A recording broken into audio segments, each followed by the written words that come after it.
വീണ്ടും പുലി ഇറങ്ങി. 4 വയസ്സുകാരനെ പുലി കടിച്ചു കൊണ്ടുപോയ സംഭവത്തിന്റെ ഞെട്ടൽ മാറും മുൻപാണ് വീണ്ടും ഇത്തരമൊരു സംഭവം ഉണ്ടായിരിക്കുന്നത്. ഉന്നതിയിലെ എല്ലാ കുടിലുകളിലും പുലി എത്തിയിട്ടുണ്ട്. കടുത്ത പ്രതിഷേധത്തിലാണ് ഉന്നതി നിവാസികൾ. ഇന്ന് രാത്രി ഇത് പുലി വന്നതാ. ഇത് കണ്ട തപ്പേഴ് വീട്ടിൽ പുലി കയറി, എല്ലാ വീട്ടിലും കയറിയിട്ട് കഥവെല്ലാം തുറന്നു വിട്ട് എല്ലാ വീട്ടിലും പുലിയും കയറി പോയി നോക്കിയിട്ട് എല്ലാവരും വന്ന് ഉണ്ടോ എന്താന്ന് സംഭവിക്കാന്ന് ദൈവമാക്കിയും കൊണ്ടാണ് നമ്മളെ പോർഷക്കാരും നമ്മുടെ പാർട്ടിക്കാരന്മാരും വന്ന് രാത്രി കൊണ്ടുപോയത്. അല്ലെങ്കിൽ എന്തെന്നൊക്കെ സംഭവിച്ചാലെന്നും ഇത്രയും പെട്ടെന്ന് ഞങ്ങൾക്ക് എന്തെന്നാണ് സഹായം എവിടെ നിന്നാണ് പാർട്ടിക്കാരും നമ്മളെ പോർഷക്കാരും ചേർന്ന് ചെയ്തു തരണം. നമ്മളതാ ആവശ്യപ്പെടുന്നത്. ഇപ്പം ഭയങ്കര പേടിയായിരിക്കും. അപ്പം ഇപ്പം പോലെ ഇരിക്കാൻ നമുക്ക് പേടിയാ ഒറ്റയ്ക്ക്. സനുക്ക് സജീവ് ചേരുന്നുണ്ട് കൂടുതൽ വിവരങ്ങളുമായി. സനു, ഇപ്പോൾ നമുക്ക് ആ ദൃശ്യങ്ങളിൽ നിന്ന് തന്നെ വ്യക്തമാണ്. കാരണം അടച്ചുറപ്പുള്ള ഒരു വീട് പോലും ഇല്ല അവർക്ക്. അതിനിടയിലാണ് ഇത്തരത്തിൽ വന്യമൃഗശല്യം കൂടി രൂക്ഷമാവുന്നൊരു സാഹചര്യം.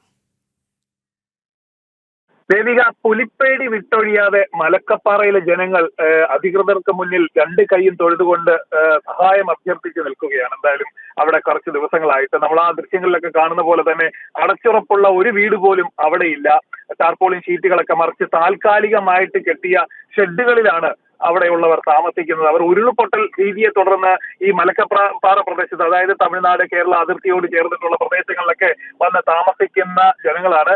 എന്തായാലും കഴിഞ്ഞ ദിവസം ഇവിടെ മലക്കപ്പാറയിൽ വീരൻകുടിയിൽ 4 വയസ്സുകാരനെ പുലി ആക്രമിച്ചിരുന്നു. ആ കുട്ടി ഇപ്പോൾ നിലവിൽ തൃശൂർ മെഡിക്കൽ കോളേജിലെ തീവ്ര പരിചരണ വിഭാഗത്തിൽ ചികിത്സയിലാണ്. പുലിയുടെ അക്രമത്തിൽ കുട്ടിയുടെ തലയ്ക്കും ഒപ്പം തന്നെ വയറിനും ആഴത്തിലുള്ള മുറിവേറ്റിരുന്നു. ഈ മലക്കപ്പാറയോട് ചേർന്നിട്ടുള്ള അല്ലെങ്കിൽ 10 കിലോമീറ്റർ 15 കിലോമീറ്റർ മാത്രം വ്യത്യാസമുള്ള ഒരു സ്ഥലമാണ് വാൽപ്പാറ.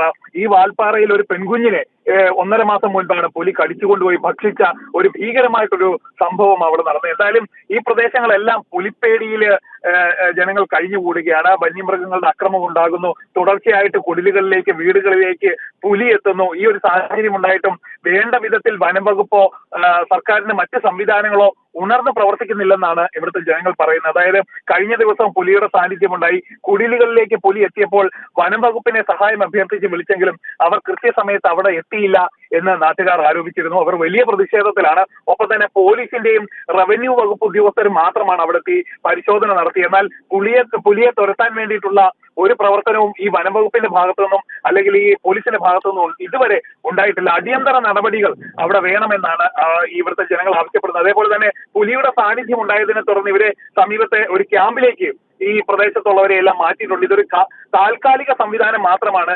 ശാശ്വതമായിട്ടൊരു പരിഹാരം വേണമെന്നാണ് ഇവിടുത്തുകാരുടെ ആവശ്യം. ദേവിക. ശരി സാനു. ശരി, മനോജാണ് വിവരങ്ങൾ നൽകിയത്. ഇടവേള.